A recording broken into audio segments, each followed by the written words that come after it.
Você sabia que é possível se sentir feliz até quando a gente está triste? Felicidade e tristeza são antônimos no dicionário, mas não se anulam dentro de nós. Meu nome é Kátia Carvalho e se você também já sentiu felicidade num dia triste, deixa seu joinha aqui embaixo, se inscreve no canal e bora desinverter essa ideia.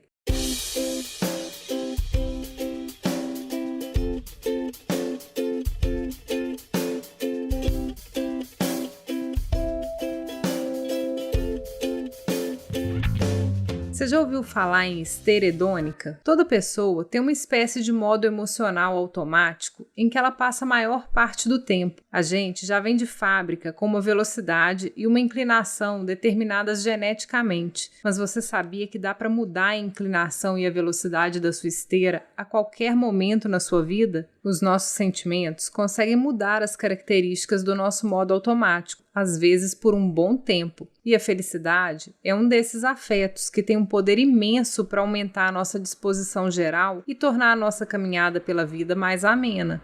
Não acredito! Então prepara o mapa dos afetos que você fez no episódio piloto, porque eu vou te contar coisas sobre a felicidade que você vai querer anotar.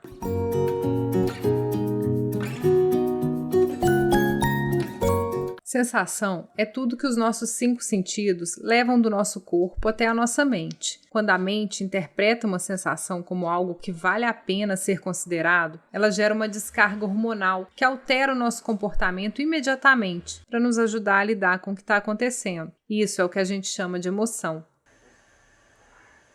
Ouch! Ouch! Ouch, Jolie! Jolie, that really hurts! Como emoção, a felicidade está associada à ideia de alegria, euforia, empolgação, êxtase e outras emoções revitalizantes que aumentam o nosso bem-estar. Mas essa emoção tem características bem curiosas. É mesmo, é? A gente não acumula alegrias, elas se substituem. E existe um limite máximo de felicidade que conseguimos sentir por vez. Quer ver? Tente se lembrar da melhor ceia de Natal que você já participou. Quando a gente está rindo e conversando alegremente durante a ceia, já esqueceu completamente da alegria de rever quem ia chegando no começo da festa e nem está pensando no que vai sentir na hora de trocar os presentes. Uma felicidade vai substituindo a outra e logo que os estímulos param, a gente volta à nossa velocidade emocional normal. Quer saber por que isso acontece? Com certeza.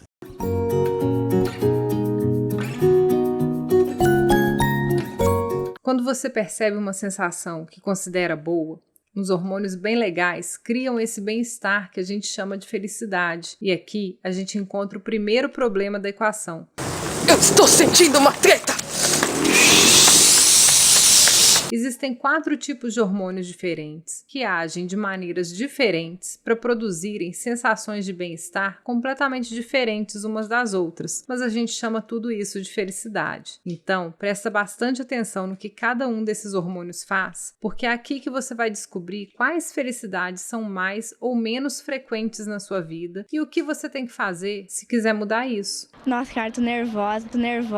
A dopamina é o hormônio da recompensa e está relacionado com o que você sente toda vez que alcança um objetivo. Pode ser comprar algo que você queria, pagar um boleto atrasado ou conseguir aquela vaga de emprego que você estava sonhando. Toda vez que você atingir uma meta, você vai se sentir bem consigo mesmo. A dopamina é o hormônio do bem-estar com efeito mais passageiro, mas é graças a ela que a gente se convence a fazer até aquelas tarefas mais chatas. E tem um detalhe bem legal aqui: o tanto que você vai se sentir bem com a sua conquista depende do tanto que você valoriza essa conquista e quais outras emoções você vai envolver no processo. Então, anota esse macete. Se você valorizar mais as suas pequenas vitórias ou criar para si mais pequenos objetivos diários, você se sentirá bem com muito mais frequência, sem precisar fazer grandes mudanças na sua rotina.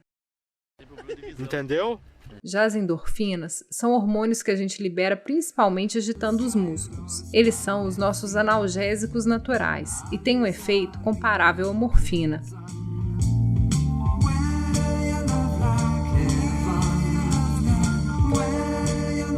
Praticar esportes, gargalhar, fazer sexo ou sentir cócegas são ótimas maneiras de produzir esses hormônios. Mas se você não é muito fã de exercícios, não se desespere. Comer chocolate amargo e sementes oleaginosas, ser grato, relembrar bons momentos e fazer planos para o futuro também são ótimas maneiras de produzir essas substâncias sem precisar correr 5 quilômetros todos os dias.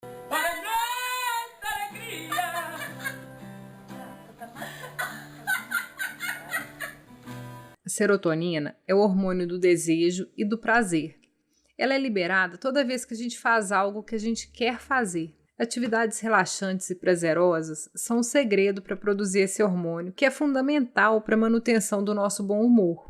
Ter um tempo para si mesmo faz bem para a saúde mental de todo mundo. E a boa notícia é que o nosso cérebro não é muito exigente nesse quesito. Alguns minutos pela manhã, fazendo algo que você gosta, já é o bastante para se ter um dia bem melhor. E se você puder separar alguns minutos de prazer antes de dormir, até o seu sono será mais agradável, melhorando ainda mais o seu dia seguinte. E mesmo quando não dá para mudar a rotina, você ainda pode incluir algo prazeroso nela, como ouvir música enquanto toma banho, ou pisar descalço num tapete fofinho enquanto lava os pratos, explorar os seus sentidos e adicionar sensações e experiências agradáveis naqueles momentos chatos do seu dia pode ser uma boa maneira de fazer o que você quer, mesmo quando é obrigado a fazer o que não quer. Caramba, vem lavar louça!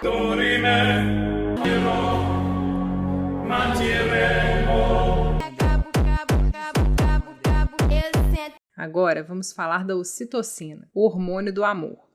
Esse é o hormônio mais presente em todas as nossas interações sociais. E a melhor maneira de produzi-lo, se você não estiver amamentando, é fazendo contato com outras pessoas. Abraçar uma pessoa querida, ter uma conversa agradável ou sorrir por alguns minutos nos enche de ocitocina. Mas se não tem ninguém por perto, não tem problema também não. Você nem precisa fazer essas coisas de verdade com pessoas reais. Se o seu corpo está se comportando como em um abraço, então é um abraço. Se você tem uma conversa animada com seu pai no jantar, com um amigo no telefone, um desconhecido na internet ou seu reflexo no espelho, seu cérebro não quer nem saber a diferença. O importante é estar junto e se divertir. Toma ocitocina para você. Legal! Bem louco! Como você pode ver, o bem-estar envolve muitos hormônios e contextos diferentes, e as reações físicas da felicidade também podem ser muito variadas. De um sorriso disfarçado ao riso aberto, até as lágrimas e o grito podem ser expressões de alegria. Além disso, é possível que essas felicidades sejam experimentadas misturadas entre si ou com outras emoções. Mas quando a felicidade nos envolve, os movimentos se tornam mais fluidos e compassados, como se o corpo dançasse com o mundo. As cores, os cheiros e os sons, tudo ganha mais vida quando a gente está feliz. E a memória tenta guardar tudo o que puder da experiência.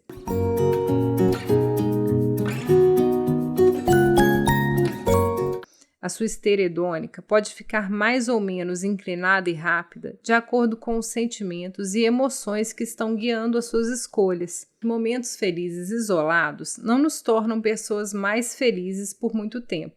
Para isso acontecer, precisamos trazer para a nossa rotina diária esses pequenos momentos de prazer, interação com outras pessoas e distração, porque é isso que vai deixar a vida mais leve e aumentar o nosso nível geral de felicidade. Pode crer.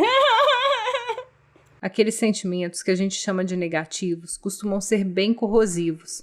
Eles se instalam e se espalham dentro de nós com facilidade, igual poeira numa casa vazia. E isso prejudica muito a nossa saúde física e mental. É bem mais fácil a gente se deixar levar pelos fracassos e frustrações que experimentamos do que nos esforçarmos por manter uma rotina diária de pequenos prazeres diante dos momentos mais difíceis da vida. Por isso, é importante a gente fazer uma faxina de vez em quando e, se for preciso, até buscar ajuda profissional. Terapias, cursos e palestras motivacionais, grupos de apoio ou mesmo conversas francas com pessoas de confiança podem nos ajudar muito a ganhar perspectiva e motivação para voltarmos a nos sentir bem.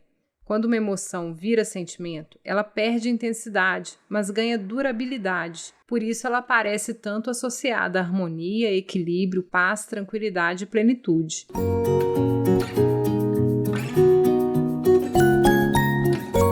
Quando o assunto é felicidade, o que importa mesmo é o sentido que você constrói para a sua felicidade e como você percebe que está realizando esse sentido nas suas escolhas e ações ao longo da sua vida. Mas não é assim que a gente costuma ver a coisa. A cultura tem uma ação modeladora muito forte sobre como a gente vai experimentar cada um dos nossos afetos. Houve época em que rir espontaneamente era considerado sinal de loucura ou imbecilidade.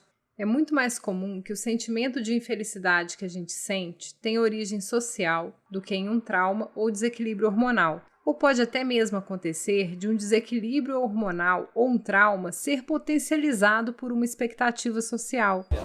Ih, rapaz.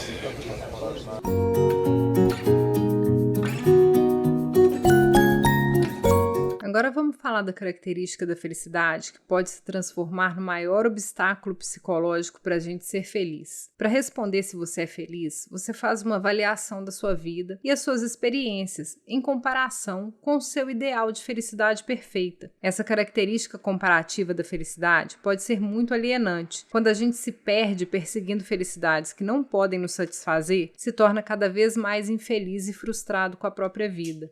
Sabia não? É?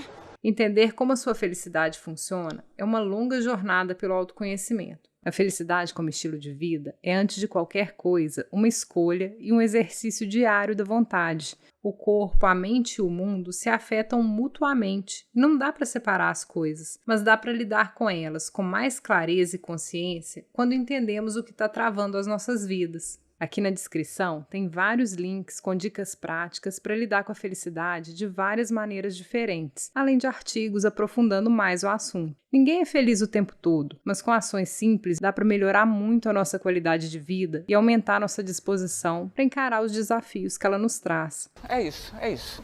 E para finalizar, no primeiro episódio eu te pedi para fazer uma lista com todos os afetos que você conseguisse se lembrar. Aqui na tela tem um monte de afetos associados com a felicidade para ampliar a sua lista e a sua capacidade de interpretar suas emoções. Sempre que você sentir que está sobrecarregado, dá uma paradinha e se pergunta: como que eu estou me sentindo hoje? Busque mentalmente no seu mapa dos afetos aqueles sentimentos e emoções que podem estar misturados e mexendo com a sua esteira, deixando as coisas mais difíceis do que deveriam ser. Depois de identificados, os afetos perdem sua força controladora e você se torna mais capaz de decidir se quer ou não continuar alimentando o que está sentindo. Eu tenho que ter essas opções ou eu posso ter a minha própria opção? Curtiu o conteúdo? Então deixa o seu joinha aqui embaixo e ativa o sininho ali do lado, que no próximo episódio eu vou te contar para que a tristeza serve e o que ela tem de bom para nos ensinar. Te vejo na próxima curva dessa história.